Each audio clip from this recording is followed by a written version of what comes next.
नमस्कार दोस्तों, क्या आप भी इस उम्र में चलने में कमजोरी महसूस करते हैं? क्या आप कहते हैं कि अब टांगों में वो ताकत नहीं रही? तो आज हम बात करेंगे 8 ऐसे रिसर्च आधारित चीज़ों की जो बुजुर्गों की टांगों को फिर से मजबूत बना सकती है। और हर पॉइंट के साथ मैं आपको एक ऐसी सच्ची कहानी भी सुनाऊंगी ताकि आपको भरोसा हो कि ये स्टेप काम करते हैं। Number 1, protein.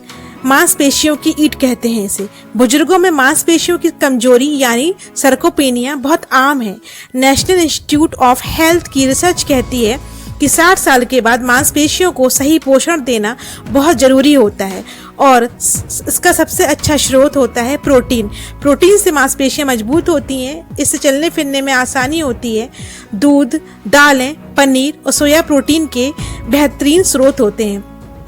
रतलाम के रामदीन दादा रोज सुबह खेत तक 2 किलोमीटर पैदल चलते हैं। उनका राज है कि मैं रोज एक अंडा और दाल खाता हूँ, इससे मेरी टांगों में ताकत बनी रहती है। सेकंड, कैल्शियम, हड्डियों का सुरक्षा कवच। Harvard school of public health की रिपोर्ट बताती है कि बुजुर्गों को रोजाना लगभग 1200 मिलीग्राम कैल्शियम लेने की जरूरत होती है ताकि हड्डियां मजबूत रहें और फ्रैक्चर का खतरा कम हो।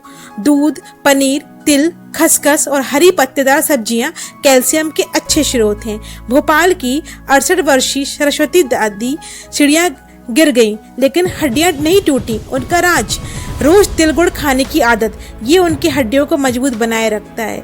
नंबर 3, विटामिन डी, धूप से मिलने वाला doctor.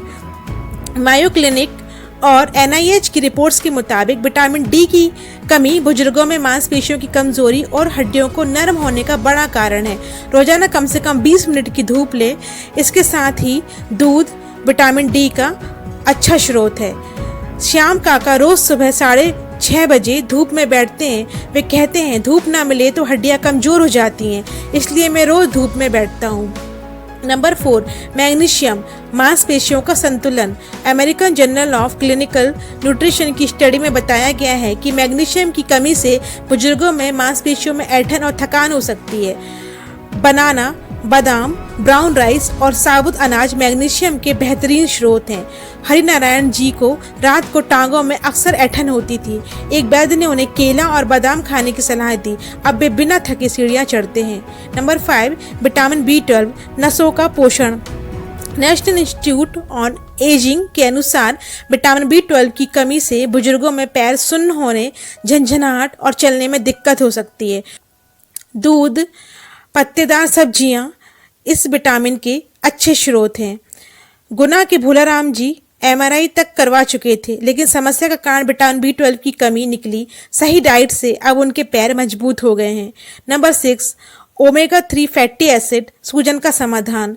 Journal of clinical medicine की रिसर्च कहती है ओमेगा 3 फैटी एसिड से मांसपेशियों की सूजन कम होती है।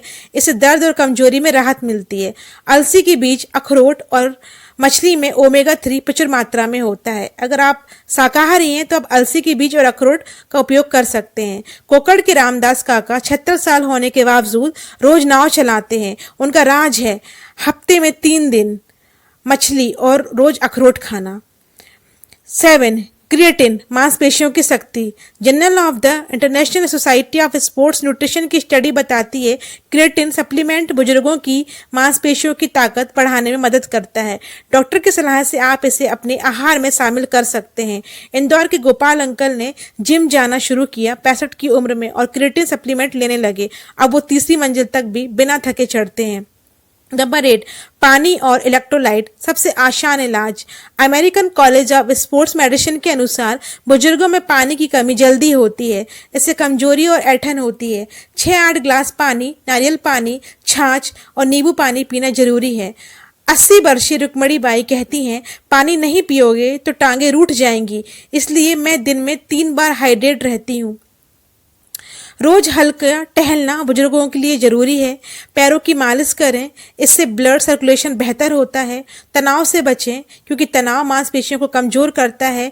पूरी नींद लें, नींद की कमी से शरीर कमजोर होता है। तो दोस्तों, ये थी 8 रिसर्च आधारित चीज़ें जो बुजुर्गों की टांगों को मजबूत बनाए रखती है। अगर आपके घर में बुजुर्ग हैं और आप खुद को भी अगर ज़रूरत है तो इन बातों को ज़रूर अपनाएं। अगर वीडियो पसंद आया है तो लाइक करें, सब्सक्राइब करें और अपने साथियों को ज़रूर शेयर करें।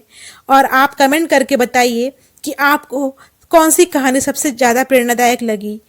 ओके, सब्सक्राइब जरूर कर लीजिएगा चैनल को, क्योंकि हम इस चैनल पे हेल्थ रिलेटेड बुक समरी भी लाते रहते हैं। फिर मिलेंगे अगले वीडियो में, तब तक स्वस्थ